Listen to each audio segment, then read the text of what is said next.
یہ اللہ نے طے کیے ہیں. جس کو قرآن کا علم ہو، حدیث کا علم ہو، وہ جان سکتا ہے کون اوپر ہے کون نیچے ہے، کون آگے ہے کون پیچھے ہے.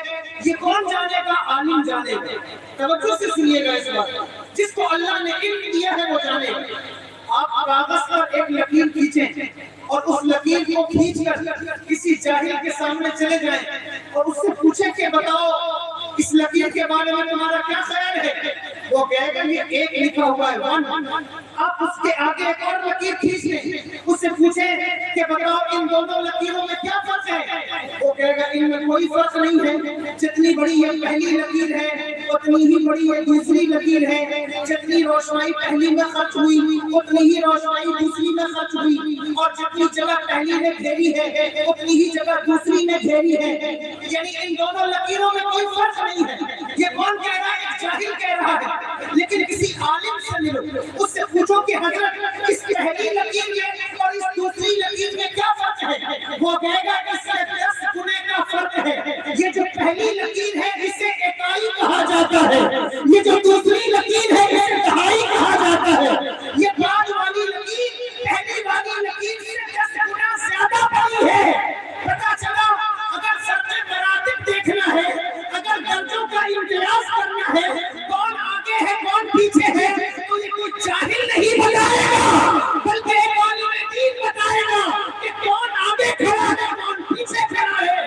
جب یہ بات پتا چلتا، جب یہ بات طے ہو گئی، جب یہ بات معلوم ہو گئی کہ یہ فیصلہ علماء کریں گے کہ کس کا نمبر 1 ہے، کس کا نمبر 2 ہے، کس کا نمبر 3 ہے اور کس کا نمبر 4 ہے، تو پھر کوئی جاہل اس پر فیصلہ نہ کرے.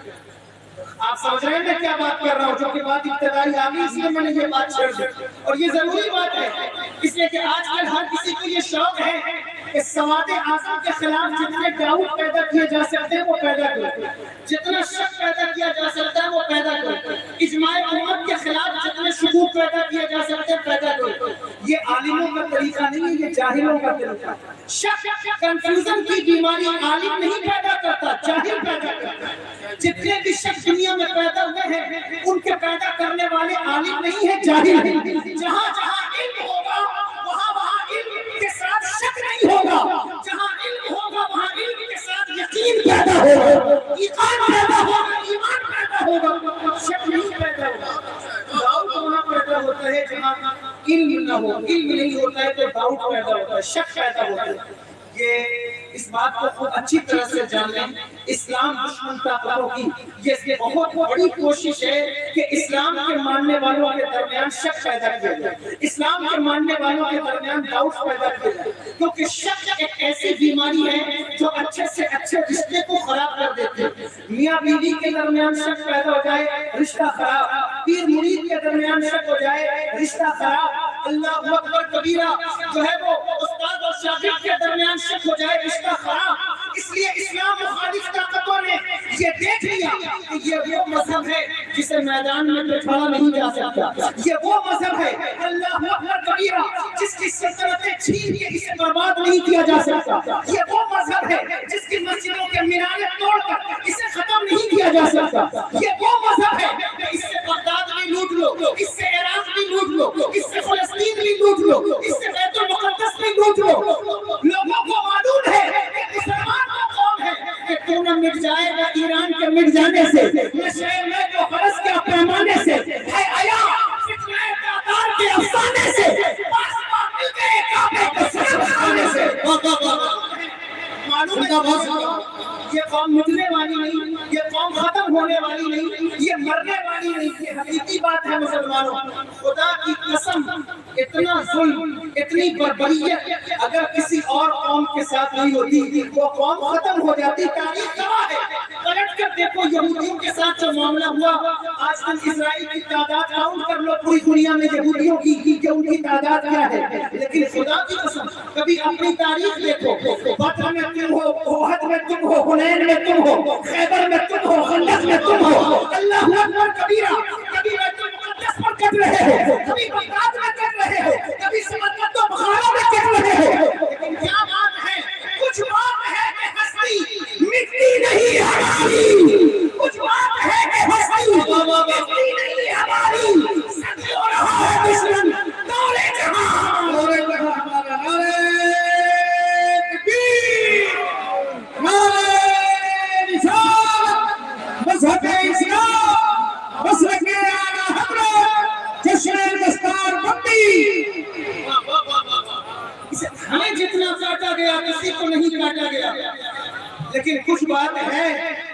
یہ قوم مرنے والی نہیں، یہ مخالفین کو تجربہ ہے۔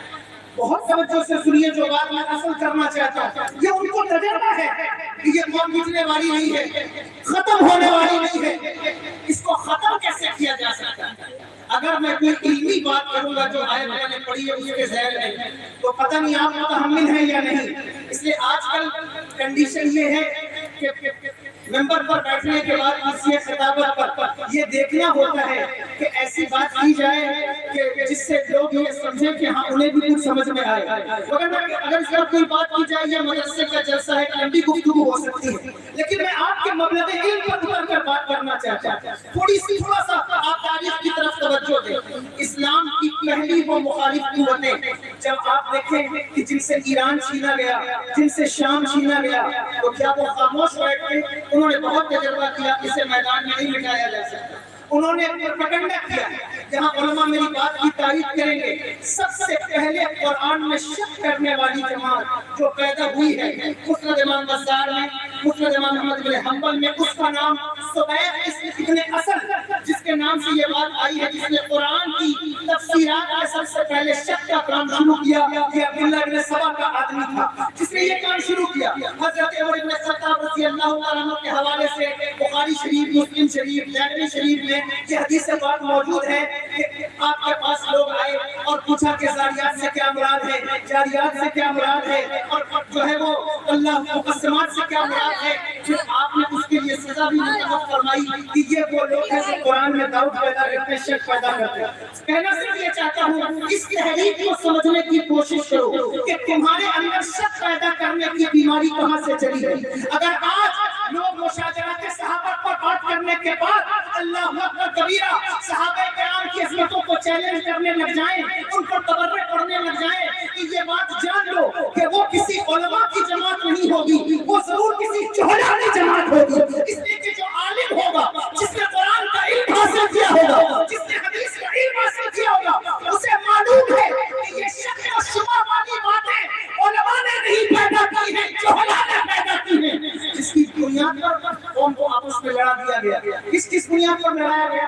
یہ فتنہ معتزلہ کا فتنہ دیکھو، کل کے قرآن کا فتنہ دیکھو، اس طرح فتنے آپ دیکھتے چلے جاؤ، تم کو ہر فتنے کے اندر سوائی موجود ملیں گے۔ سوائی کون لوگ ہیں؟ یہ کیا کرتے تھے؟ یہ ڈاؤٹ پیدا کرتے تھے۔ اگر وقت ہوتا میں بتاتا جنگ جمل میں کتنے سوائی ہیں، صفین میں کتنے سوائی ہیں، لیکن یہ میرا موضوع نہیں ہے، میں تو علم پر کچھ بات کرنا چاہتا ہوں، اس لیے آپ کی توجہ چاہتا ہوں۔ یہ وہ لوگ ہیں جنہوں نے صحابہ کی زندگی کو اور ان لوگوں کے کردار کو ڈیمیج کرنا شروع کیا، تاکہ لوگ جنہوں نے ایران کی طاقت کو ہرا دیا ہے، جنہوں نے فارس کو اپنے پیروں سے کچل دیا ہے، اللہ اکبر کبیرہ، جنہوں نے جو ہے وہ پورچگل کی سرزمین پر قدم رکھ کر یہ اعلان کیا تھا کہ کشتیاں ہم نے جلا دی ہے بھروسے پہ تیرے، اب یہاں سے نہیں ہم لوٹ کے جانے والے۔ ان لوگوں کی عظمتوں کو کیسے ڈیمیج کیا جائے، ان کے کردار کو کیسے ڈیمیج کیا جائے، تاکہ مسلمانوں کے دل میں شک پیدا ہو جائے، شبہ پیدا ہو جائے۔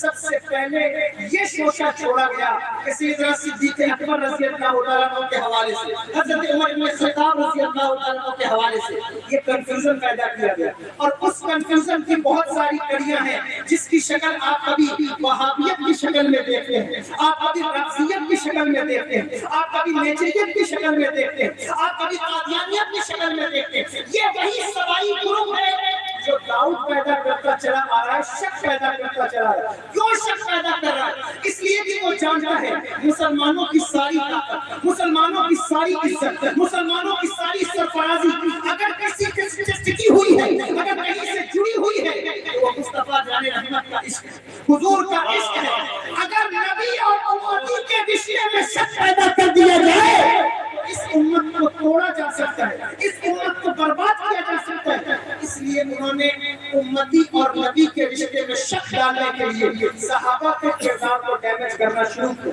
یہ علمی بات ہے کہ انہوں نے کیسے ڈیمیج کیا ہے، کیا کچھ کیا ہے اپنی زندگی، اور پھر بعد والے لوگوں نے، وہ قابل غور ہے، آپ دیکھیں تو صحیح کیا کر دیا۔ اہل بیت کا نام لینے والے، اللہ اکبر کبیرہ، اہل بیت کی محبت سے جن کے کلیجے سرشار ہیں، وہ صحابہ پر تبرک پڑھیں. بتاؤ یہ علم کی بات تو نہیں ہو سکتی, جہالتی کی بات ہے.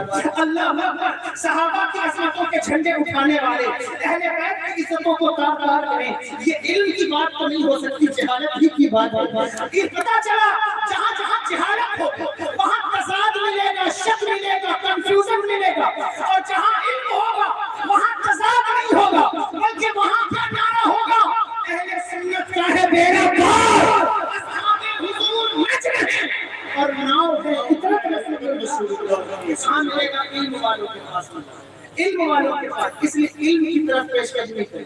جب تک علم کی طرف نہیں آئیں گے آپ سمجھ نہیں سکیں گے کہ مقام صحابہ کیا ہے, مقام اہل بیت کیا ہے. جتنے لوگ